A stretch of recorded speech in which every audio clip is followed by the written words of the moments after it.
Hello students, welcome back to the Ratan's Ayurveda. I am Ratan welcoming you all to our informatory series. तो MPMSU university में जो है वो exam चालू होने वाले हैं। तो शायद फर्स्ट एग्जाम जो है वो संस्कृत का है। तो उस हिसाब से इस लेक्चर में हम लोग देख लेते हैं कि कौन कौन से टॉपिक इंपॉर्टेंट है और कहाँ कहाँ से क्वेश्चन आने वाले हैं।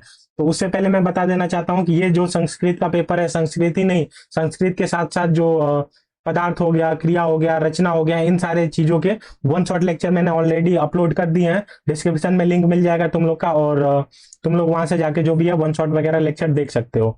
तो इस अभी जो है बहुत कम टाइम बचा हुआ है, कल ही शायद एग्जाम है। तो एक बार डिस्कशन कर लेते हैं कि कौन कौन से टॉपिक इंपॉर्टेंट है, कहाँ कहाँ से क्वेश्चन बनता है। क्योंकि मैं भी एमपीएमएसयू का ही स्टूडेंट हूँ, तो फिर मुझे एग्जैक्ट नॉलेज, एग्जैक्ट पता है कि कैसे कैसे पैटर्न रहता है और कहाँ कहाँ से क्वेश्चन आता है। तो एक बार देख लो तुम लोग भी कहाँ कहाँ से क्वेश्चन, क्या पैटर्न रहने वाला है। तो देखो, सबसे पहले संस्कृत का जो है वो संस्कृत वर्णानाम परिचय से जो है वो 5 मार्क्स के क्वेश्चन बनेंगे, और इससे सारे ही एमसीक्यू आएंगे। इसमें माहेश्वर सूत्र आ गया, उच्चारण स्थानी, बाह्य प्रयत्न आदि, अभ्यंतर प्रयत्नानि। तो ये सारी चीजें मैं वन शॉट में कवर करवा चुका हूँ। तो वन शॉट का लिंक दे दूंगा मैं, वहां से जाके तुम लोग वन शॉट देख लेना। एक लेक्चर देख लोगे तुम लोग का आराम से पास हो जाओगे, कोई कोई दिक्कत नहीं आएगी। सारी चीजें मैंने करवा रखी ऑलरेडी।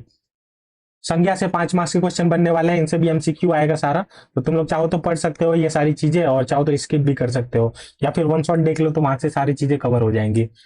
उपसर्ग देख लो, उपसर्ग से भी 5 मार्क्स के क्वेश्चन आएंगे। प्र परा परि प्रति अधि अभि अपि अति दूर दूर निर निस वी समानी। तो ये सारे ट्रिक के साथ मैंने बता रखा है उसमें।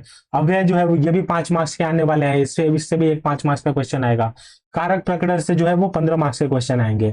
देखो ये सारे टॉपिक्स इंपॉर्टेंट है। कौन कौन सा? कारक हो गया, संधि हो गया और समास हो गया। कारक से भी 15 मार्क्स के क्वेश्चन आएंगे, संधि से भी 15 मार्क्स के क्वेश्चन आएंगे, और समास से भी 15 मार्क्स के क्वेश्चन आएंगे। और कौन कौन सा कैसे इसको पढ़ने की टैक्टिक्स रहने वाली है। तो 5 देखो, इनसे एमसीक्यू भी हो सकता है, शॉर्ट भी बन सकते हैं, या एक लॉन्ग बन सकता है, एक शॉर्ट बन सकता है। तो उस हिसाब से इन इन तीनों टॉपिक को कवर करके जाना ही है तुम लोग को। तो जैसे कल एग्जाम है, तो इन तीनों को अच्छे से कवर कर लो, आसानी से पास हो जाओगे तुम लोग। शब्द रूपाणी जो है वो 10 मार्क्स कैरी करेगा, एक शॉर्ट आएगा और एक लॉन्ग आ सकता है। जैसे लॉन्ग में भी आएगा, मिक्स टाइप का आएगा। फिर धातु रूप जो है ये भी 10 मार्क्स का आएगा। प्रत्यय जो है ये भी 10 मार्क्स का कैरी करता है, और विशेषण विशेष से जो है इनसे 5 मार्क्स के क्वेश्चन आने वाले हैं। तो देखो, कल एग्जाम में तो तुम लोग को क्या अभी कवर करना जरूरी है। तो देखो बता रहा हूं मैं। तो देखो, अभी बताया कारक संधि समास, क्योंकि ये बहुत इंपॉर्टेंट टॉपिक है। कारक संधि समास कवर करना ही है, भले ही एक दिन का ही टाइम बचा हुआ है। तो 15 15 15 टोटल 45 मार्क्स का ही तुम लोग का यहीं से हो जाएगा। तो कारक संधि समास देख लो एक बार।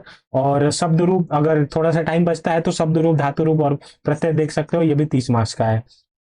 लेकिन कारक संधि समास जो है इसको अच्छे से कवर कर लो, 45 मार्क्स के यहीं से आने, और बाकी एमसीक्यू वगैरह कर लेना, तुम लोग आराम से पास हो जाओगे। तो ये टोटल पैटर्न रहने वाला है। और बाकी जिनके भी एग्जाम है उनको ऑल द बेस्ट। और वन शॉट लेक्चर मैंने करा ही रखा है, तो डिस्क्रिप्शन में भी लिंक मिल जाएगा, और इधर कहीं तुम लोग को जो भी है आई बटन वगैरह में भी मिल जाएगा तुम लोग को।